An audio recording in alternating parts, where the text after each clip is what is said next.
नमस्कार, राज्यसभा टीवी के खास कार्यक्रम आरएस टीवी विशेष में आपका स्वागत है। मैं हूं दीपक डोभाल।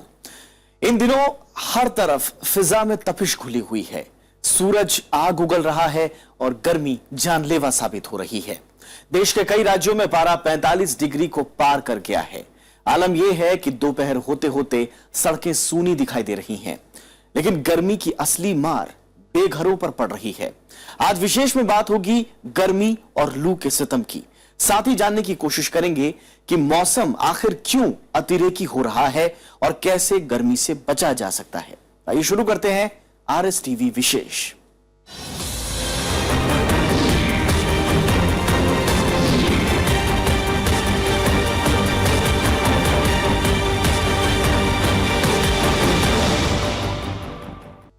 देश के ज्यादातर हिस्सों में गर्मी और लू का कहर जारी है। भीषण गर्मी से अब तक 500 से ज्यादा लोगों की मौत हो चुकी है। इसमें सबसे बुरा हाल आंध्र प्रदेश और तेलंगाना का है, जहां 430 से ज्यादा लोगों की मौत हो चुकी है। तापमान सामान्य से 5 डिग्री ज्यादा है और 200 से ज्यादा लोगों की जान अब तक जा चुकी है, जो हम आपको बता चुके हैं कि पूरे देश में 500 से ज्यादा लोग जान गंवा चुके हैं।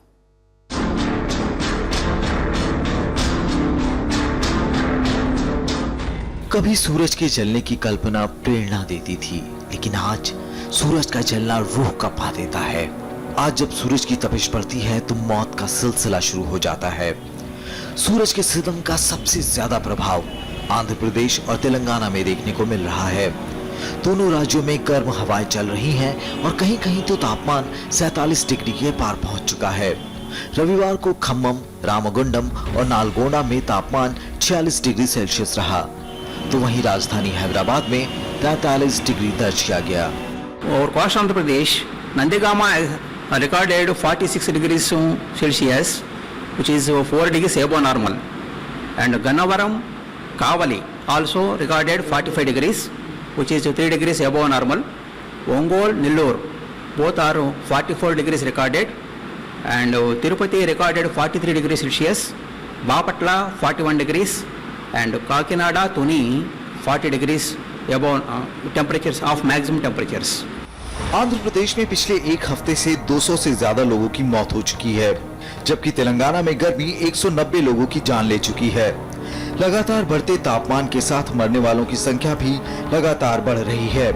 तेलंगाना के नालगोंडा जिले में गर्मी से 55 मौतें हुई हैं। खम्मम में 53 लोग मरे हैं।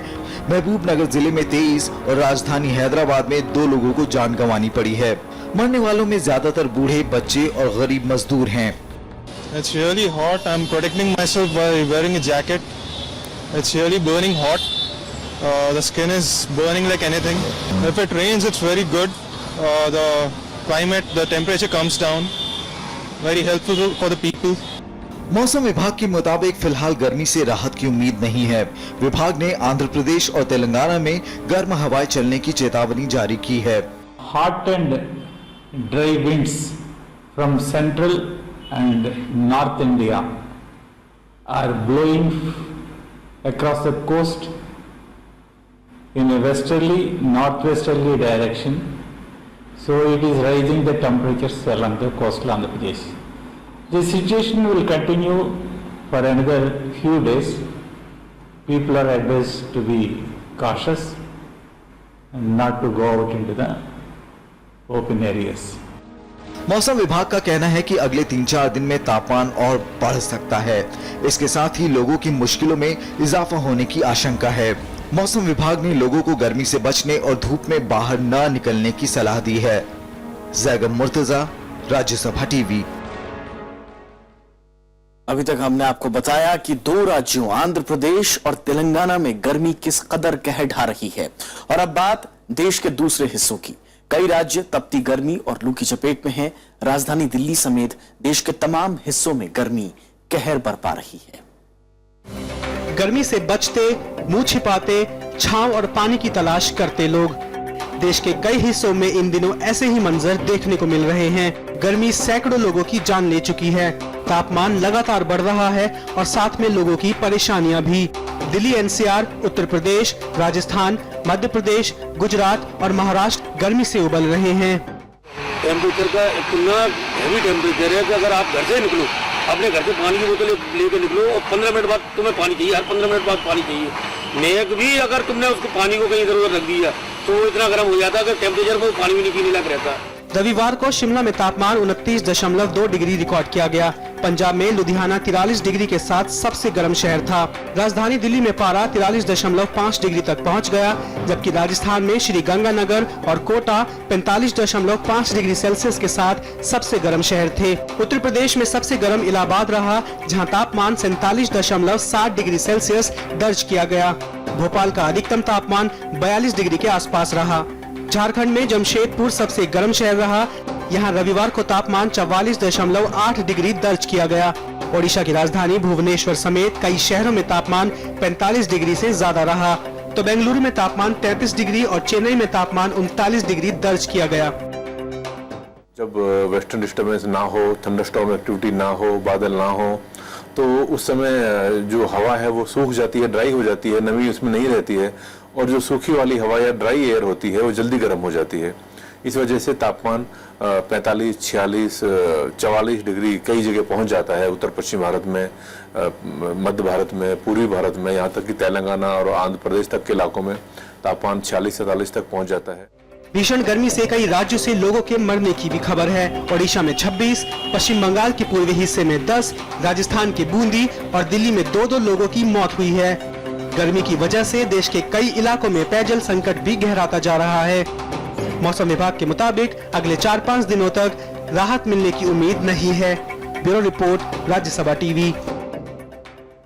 वैसे मई जून के महीने में गर्मी आम बात है, लेकिन आम जिंदगी जीने वाले लोग कई तरह के उपायों से गर्मी से खुद को बचा भी लेते हैं, लेकिन गर्मी का कहर उन लोगों पर सबसे ज्यादा पड़ता है जो खुले आसमान में अपने दिन गुजारने को मजबूर हैं।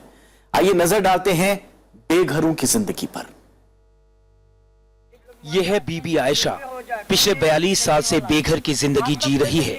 सर्दी हो या बरसात, आयशा यूं ही रैन बसेरों में वक्त गुजारती है। लेकिन इस बार की गर्मी आयशा और उसके जैसे कई बेघरों पर कहर बनके टूट रही है। एक तो गर्मी, ऊपर से रैन बसेरों की बदहाली। यहाँ रहने वाले बाशिंदों के लिए एक पल काटना जिंदगी की जंग लड़ने से कम नहीं। गर्मी में बेचैन है, इसलिए तो सर्कल में इधर इधर घूम रहा हूँ। जहाँ जाऊँ धूप है, जहाँ तक गरम गरम हवा, इसमें तो बैठा भी नहीं जा रहा। क्या करे, हम गरीब लोग कहाँ बचे। दिन में तो बाहर बैठे रहती हूँ, रात में भी जरा मनी सोती हूँ, आधा रात से सोती हूँ, आधा रात से ऐसे ही परेशान रहती हूँ। दिल्ली में गरीबों की छत कहे जाने वाले रैन बसेरों की हालत रहने लायक नहीं है। बाहर लू के थपेड़े और अंदर तपते तंदूर जैसा माहौल। यहाँ सुविधा के नाम पर पंखे तक का इंतजाम नहीं है। गर्मियों में गर्म बहुत है। टीन का छत है सर, टीन की बॉडी है, पूरी तपती है अंदर में सर। अगर यहाँ पे कूलर लग जाए, पीने का ठंडा पानी का व्यवस्था हो जाए तो थोड़ी राहत हो जाएगी यहाँ पे। यही वजह है कि दिल्ली में बेघर गर्मी का सबसे ज्यादा शिकार हो रहे हैं। गैर सरकारी आंकड़ों के मुताबिक दिल्ली में मई के महज 22 दिनों में 186 बेघरों ने दम तोड़ा है। बेघरों के लिए काम कर रहे एक एनजीओ का दावा है कि पिछले एक हफ्ते में ही 71 शव पुलिस को मिले हैं। 208 शेल्टर इस समय चल रहे हैं और उसके अंदर ऑक्यूपेंसी करीब 16,000 बताते हैं। सर्दी के अंदर पूरी तरीके से फुल रहते हैं शेल्टर होम, और वहाँ जैसी गर्मी आती है उस शेल्टर होम में करीब 10% लोग ही उसका इस्तेमाल करते हैं। और उसको इस्तेमाल करने की वजह से जो कम्युनिकेबल डिजीज वगैरह होते हैं वो कहीं ना कहीं जाके गर्मी में और तेज़ी से फैलते हैं। और गर्मी के अंदर पानी का ना होना, डिहाइड्रेशन होना और हीट स्ट्रोक होना, ये सब बीमारी के शिकार होते हैं। गर्मी में अगर हम देखें, मई का रिकॉर्ड बता रहा है कि 186 लोगों की डेथ 22 मई तक हो चुकी है दिल्ली के अंदर। बेघरों की गुमनाम मौतों के पीछे कई और कारण भी हो सकते हैं, लेकिन जिन हालात में ये रहने को मजबूर हैं, उससे मौतों के पीछे गर्मी के अलावा कोई कारण नजर भी नहीं आता। बावजूद इसके सरकारें इस दिशा में ठोस कदम नहीं उठाती। साल 2004 से 2014 तक 11 साल में अप्रैल से जुलाई के बीच 11,000 से ज्यादा बेघरों ने दम तोड़ा, जबकि अक्टूबर से जनवरी के बीच 10,000 बेघरों की जान गई। यानी सर्दी से ज्यादा गर्मी में बेघरों की मौत हो रही है। दिल्ली में बेघरों के लिए बनाए गए इन रैन बसेरों में सुविधाओं के नाम पर केवल एक टीन की छत है, जो कि गर्मी को और भी प्रचंड बना देती है। यही कारण है कि इस दोपहर में यहाँ पर किसी के लिए भी रुक पाना 5 मिनट से ज्यादा संभव नहीं है। ऐसे में इन लोगों की दरकार है कि सरकार यहाँ पे ठंडे पानी के साथ साथ ठंडी हवा के लिए एक कूलर की व्यवस्था भी करे। कैमरामैन MS सुरेश के साथ रविंद्र सिंह शोरान, दिल्ली से राज्यसभा टीवी। और फिलहाल रुकते एक छोटे से ब्रेक के लिए। ब्रेक के बाद बात करेंगे गर्मी से बढ़ने वाली परेशानियों की और इसके असर की।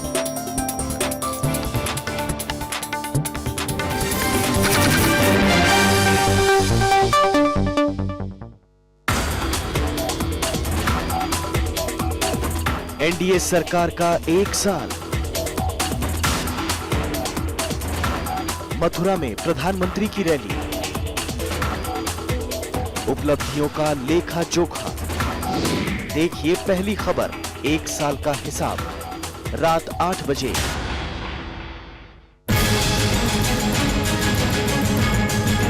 One of the key areas which is under scrutiny at the end of 1 year of NDA rule is economy. What have been the initiatives and achievements in this area? Has the economy been on upturn? Where is it heading? Watch the big picture at 9:30 p.m. on Rajya Sabha TV.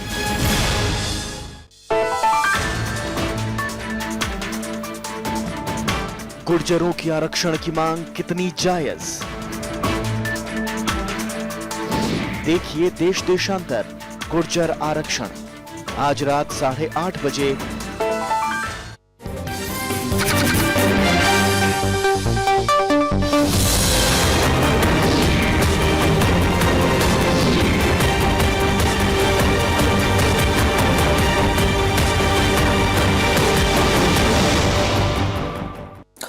बढ़ती गर्मी ने लोगों को परेशानी में डाल दिया है। घर से बाहर निकलना मुहाल हो रहा है। महानगरों में तो लोग पंखे, कूलर और एसी के सहारे घर में चैन से वक्त काट ले रहे हैं, लेकिन छोटे शहरों और देहातों में जीना मुहाल हो रहा है। गर्मी के चलते कूलर और एसी की मांग बढ़ गई है। बड़े शहरों में बिजली की आपूर्ति के चलते लोग पंखे, कूलर और एसी के सहारे गर्मी को टक्कर देने की कोशिश में हैं। लेकिन जितना पारा चढ़ रहा है उसी अनुपात में हवा भी गर्म हो रही है और पानी भी तप रहा है। The temperature degree is very 45, 46. Day by day it is increasing, decreasing, and it is lying between 45 and 46. So because of this, we are not able to came out and enjoy. So we are taking some precautions like carrying liquid, taking coconut juices and lemon juices, waters. तेज गर्मी में घर से बाहर निकलने पर लू लगने की आशंका और घर में रहने पर बढ़ता बिजली का बिल लोगों की मुश्किलें बढ़ा रहा है। लेकिन उन इलाकों में तो लोग और भी ज्यादा बेहाल हैं, जहां बिजली नाम मात्र की आती है या जहां बिजली का कनेक्शन ही नहीं है। छोटे शहरों को छोड़ दीजिए तो कानपुर जैसे औद्योगिक शहर में भी लोग बिजली कटौती से पस्त हैं। लोगों में गर्मी के कारण चिड़चिड़ापन आ रहा है तो पसीने से लथपथ होने से गाड़ी चलाने में परेशानी हो रही है। देख रहे बदन पूरा भीगा हुआ रहता। 1 घंटा दुकान सामने लगा करके फिर थोड़ा पानी मुंह में मारते हैं तो थोड़ा रिलैक्स होता, फिर सूखता, फिर वही गर्मी एकदम। एक रिसर्च के मुताबिक ज्यादा गर्मी की वजह से लोगों में काम करने की क्षमता घट जाती है। एक शख्स सामान्य मौसम में जितना काम करता है उसी शख्स की गर्मी के चलते क्षमता कम हो जाती है। तपते मौसम के चलते डॉक्टर बड़ी सर्जरी करने से भी मना कर रहे हैं। डॉक्टरों के मुताबिक गर्मी में ऑपरेशन से मुश्किलें बढ़ सकती हैं। We have taken a decision to stop the elective major surgical procedures because they may go into the complications of heat. So we want to, just now we have educated our patients to wait for another 1 week or 10 days. Later we will take up the surgery. मौसम वैज्ञानिकों के मुताबिक आने वाले दिनों में गर्मी और बढ़ सकती है। ऐसे में पहले से बदहाल लोगों के सामने बचाव के तरीके अपनाने के अलावा और कोई चारा नहीं है। Bureau report, Rajya Sabha TV. देश का बड़ा हिस्सा गर्मी की मार झेल रहा है। तपते सूरज ने जीना मुहाल कर दिया है। तेज लू के चलते दक्षिण भारत में सैकड़ों लोग जान से हाथ धो बैठे हैं और यह सिलसिला अब भी जारी है। राजधानी दिल्ली सहित उत्तर भारत में भी लोग गर्मी से बेहाल हैं। ऐसे में यह जानना जरूरी है कि लू से कैसे बचा जाए और घर से बाहर निकलते वक्त कौन कौन सी सावधानियां बरती जाएं। तपती दोपहरी ने राहगीरों के सामने दोहरी मुश्किलें खड़ी कर दी हैं। सड़क पर साए साए चलती गाड़ियों के सामने ना तो वो सड़क पार कर सकते हैं और ना ही गर्मी में इंतजार ही किया जा सकता है। छांव है कि नदारत है, दिल्ली में ऐसे नजारे आम हैं। छाता, गमछा और स्कार्फ से खुद को ढकते लोग गर्मी से मुकाबला तो कर रहे हैं, लेकिन चिलचिलाती धूप के आगे कुछ ही देर में वो पस्त हो जाते हैं। फिर पानी और तरबूज के सहारे दिन काटते हैं। बहुत ज़्यादा गर्मी है यहाँ, हम लोग 2 दिन से है और हम यहाँ पे गर्मी मतलब बहुत ज़्यादा गर्मी फील कर रहे हैं। हम लोग बहुत ज़्यादा पानी पी रहे हैं और जैसे ठंडा है या नींबू शरबत है या तरबूज है वो खा रहे हैं। पारा रोज नई ऊंचाइयां छू रहा है। ऐसे में लू से बचना लोगों के लिए बड़ी चुनौती है। गर्मी और लू डायबिटीज, हाई ब्लड प्रेशर और हृदय रोग से पीड़ित लोगों के लिए चिंता का सबब है। डॉक्टरों के मुताबिक इन बीमारियों से पीड़ित लोगों के लिए लू ज्यादा खतरनाक साबित हो सकती है। स्वस्थ व्यक्ति से इन मरीजों की तुलना करें तो लू की चपेट में आने की आशंका कई गुना बढ़ जाती है। आमतौर पर लोग समझ नहीं पाते कि उन्हें लू लग चुकी है। हालांकि लू के सामान्य लक्षण हैं चक्कर आना, सांस लेने में परेशानी, नब्ज तेज चलना, सिर और बदन में तेज दर्द, कमजोरी का एहसास और उल्टियां। डॉक्टर इस मौसम में ऐसे लक्षण के बाद सचेत होने की सलाह देते हैं। Headache, feeling of nausea, vomiting, body ache, body cramps and letharginess and a sort of weakness, ऐसी weakness होती है जैसे बॉडी में कोई दम ही ना हो। और अगर किसी को लगता है कि उसको डिहाइड्रेशन हो रहा है या हीट एग्जॉस्शन की वजह से प्रॉब्लम आ रही है तो ऐसे केसेस में आप उनको तुरंत सिकंजी पिला दें और इलेक्ट्रोलाइट पिला दें और समय के साथ उनको अस्पताल में जरूर शिफ्ट करा दें, क्योंकि ये चीज़ें ऐसी होती है कि आप उसको घर पे मॉनिटर नहीं कर सकते और वो जरूरी होता है कि आप अस्पताल में जाके प्रॉपर फ्लूइड इनटेक, उसका बैलेंस ठीक हो जाना चाहिए, टेम्परेचर समय से नीचे आ जाना चाहिए, तो कॉम्प्लिकेशंस नहीं आते। नहीं तो यही चीजें बहुत कॉम्प्लिकेटेड हो जाती हैं टू द एक्सटेंट कि you can lose the patient sometimes. लू से बचाव के लिए कई सावधानियां बरतने की जरूरत है। घर से निकलने से पहले खूब पानी पीना चाहिए जिससे शरीर में पानी की कमी न रहे। पानी के अलावा शरबत, गन्ने का रस, लस्सी, नींबू पानी, दही, कच्चे आम का पना और नारियल पानी भी लिया जा सकता है। ढीले कपड़े पहने और जहां तक संभव हो सूती कपड़ों का इस्तेमाल करें। धूप में निकलने से पहले छाता साथ रखना चाहिए। सिर को कपड़ों से ढकने से भी राहत मिलती है। कोशिश करें कि दोपहर में घर से बाहर ना निकलना पड़े। हीट स्ट्रोक से बचने के लिए सबसे इम्पोर्टेंट चीज़ ये है कि आप अपने को प्रॉपरली ड्रेसअप हो जाएं। बॉडी बिल्कुल मतलब कवर्ड होनी चाहिए, प्रॉपरली कवर्ड हो। टोपी या कैप जरूर लगा लें या एम्ब्रेला लगा लें जिससे डायरेक्टली सनलाइट आपके ऊपर ना पड़ने पाए। और adequate amount of fluid intake बहुत जरूरी होता है इसमें। जैसे आप और कुछ नहीं तो सिकंजी तो बना के ले जा सकते हैं, electrolyte, electral water, ORS solution, इस तरह की चीज़ें आप यूज कर सकते हैं। करीब 1.5 से 2 लीटर तक अपने पास रखें और जब भी वो थोड़ा थोड़ा देर में पीते रहें। कई घरेलू नुस्खे अपनाकर भी काफी हद तक लू से बचा जा सकता है। इस मौसम में धूप में बाहर निकलने से बचें, खुले आसमान में दिन के वक्त ज्यादा श्रम से बचें, तेज गर्मी में अल्कोहल के सेवन से परहेज करें, चुस्त कपड़े ना पहने। आने वाले हफ्तों में गर्मी और बढ़ सकती है, लिहाजा सावधानी और परहेज पर अभी से ध्यान देने की जरूरत है।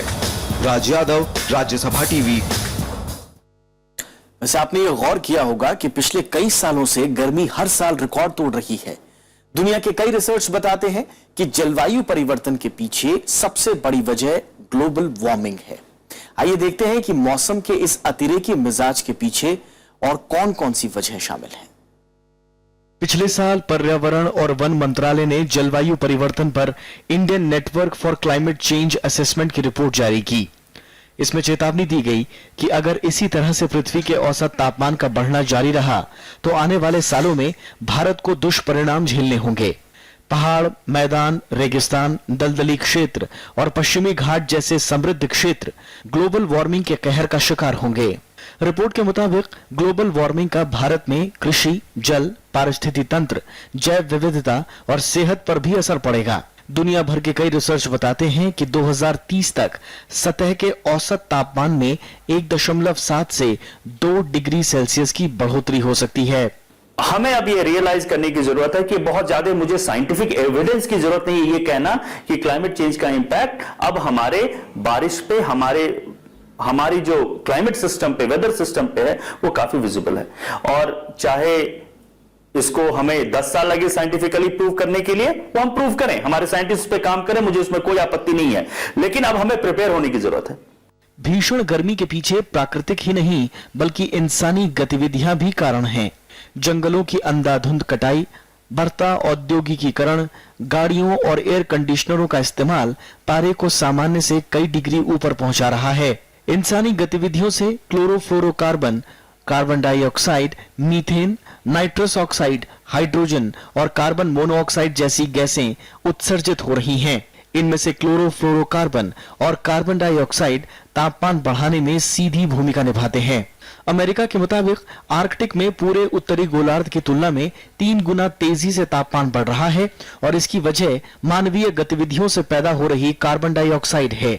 संयुक्त राष्ट्र के मुताबिक पिछले 10 सालों में धरती के तापमान में 0.3 से 0.6 डिग्री इजाफा हुआ है। अगर आने वाले समय में यही हाल रहा तो पारा और ऊपर जा सकता है। जलवायु परिवर्तन के अंतर्राष्ट्रीय पैनल के मुताबिक विश्व के औसत तापमान में 1 डिग्री सेल्सियस की बढ़ोतरी हुई है। इस बात की आशंका जताई जा रही है कि आने वाले 90 सालों में तापमान 1.8 से 4 डिग्री सेल्सियस तक बढ़ जाएगा। संयुक्त राष्ट्र ने बढ़ती तपिश पर चिंता जताई और समय समय पर जलवायु परिवर्तन पर सम्मेलन का आयोजन किया। इसी आधार पर 1997 में क्योटो संधि लागू की गई। संधि के तहत औद्योगिक देश ग्रीन हाउस समूह की गैसों से होने वाले प्रदूषण को खत्म करने के लिए प्रतिबद्ध हैं। इसके अलावा कोपेनहेगन, दोहा और वार्सा में भी कई देशों ने बातचीत कर नीतियां बनाई, लेकिन उन पर अभी तक अमल नहीं हुआ है। रविंद्र सिंह शौरान के साथ ब्यूरो रिपोर्ट, राज्यसभा टीवी। तो भीषण गर्मी से जल्द राहत मिलती नहीं दिख रही है। फिलहाल बारिश ही गर्मी से निजात दिला सकती है। मौसम विभाग के मुताबिक 28 मई तक मानसून केरल तट से टकरा सकता है। हालांकि मौसम विभाग इस बार कमजोर मानसून की आशंका भी जता रहा है।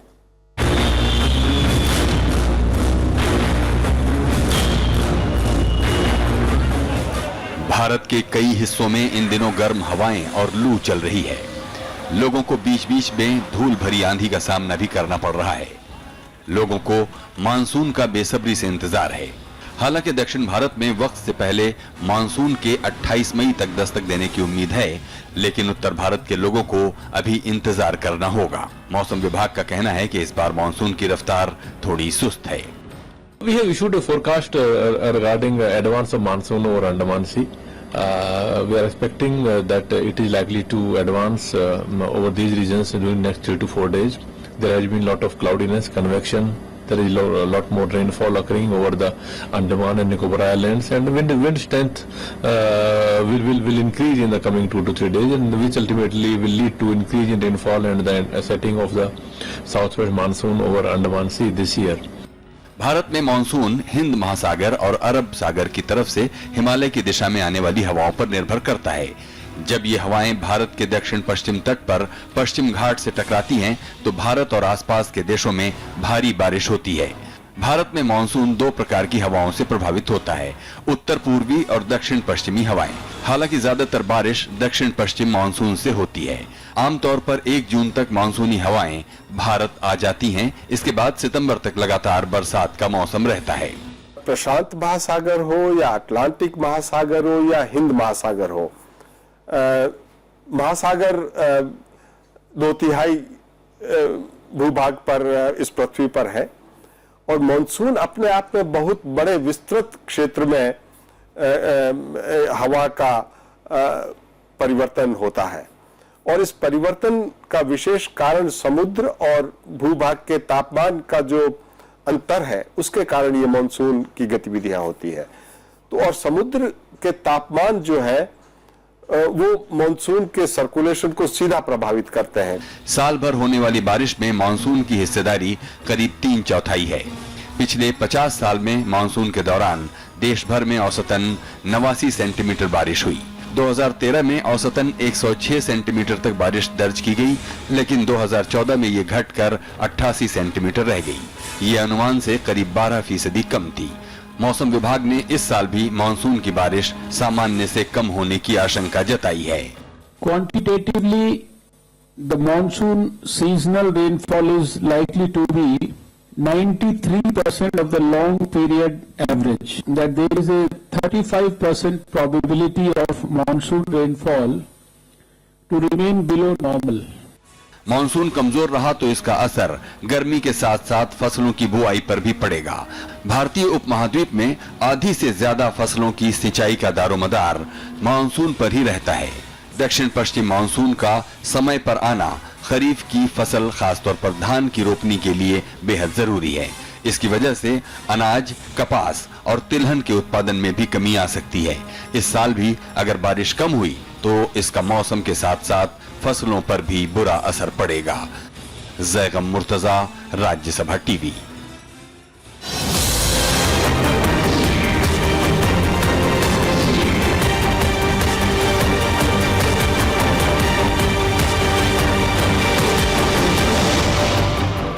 तो ये था विशेष का हमारा आज का अंक। दीजिए इजाजत, नमस्कार।